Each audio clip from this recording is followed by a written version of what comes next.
បញ្ហាមួយសម្រាប់អ្នកគាត់ធ្វើការ generate ថ្មីៗគាត់ថាពេលដែល generate មកគឺមកដូចគាត់តែនឹងត្រូវដោះស្រាយបែបម៉េចចឹងខ្ញុំនឹងចែករំលែកចំណុចទាំង4ដែលជាបទពិសោធន៍ខ្ញុំក្នុងនាមខ្ញុំជាអ្នកប្រើប្រាស់ AI ម្នាក់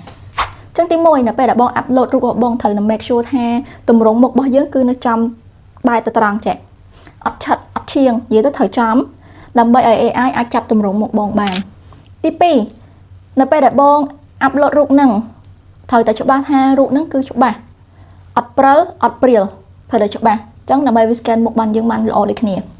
ទី3បងឧស្សាហ៍ធ្វើការ generate តិចចាព្រោះពេលខ្លះ AI អាចដំបូងអត់ស្គាល់យើងទេក៏យើងឧស្សាហ៍ធ្វើការ generate រៀងច្រើនដងតិចបានអាចធ្វើការ AI ធ្វើការសិក្សាពីយើងបាន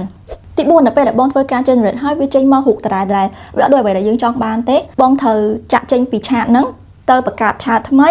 ហើយយករូបឬមួយក៏ប្រមដែលបងមានហ្នឹងគឺទៅផាសនៅក្នុង new chat ដើម្បីឲ្យ AI ធ្វើការ generate ឡើងវិញចឹងបើសិនក្នុងករណីបងនៅព្យាយាមនៅក្នុង chat ចាស់ដដែលគឺវានៅតែចេញមករូបដែរហើយអស់មុខរូបអត់ដូចយើងទេចឹងបងត្រូវចាក់ចេញពី chat ចាស់ចូល chat ថ្មីចឹងនេះគឺជាចំណុចទាំង4ដែលខ្ញុំកន្លងមកខ្ញុំបានអនុវត្តចឹងបើសិនជាបងដឹងចំណុចអីផ្សេងទៀតអាច comment ខាងក្រោមចែករំលែកដល់អ្នកនរគ្នាបាន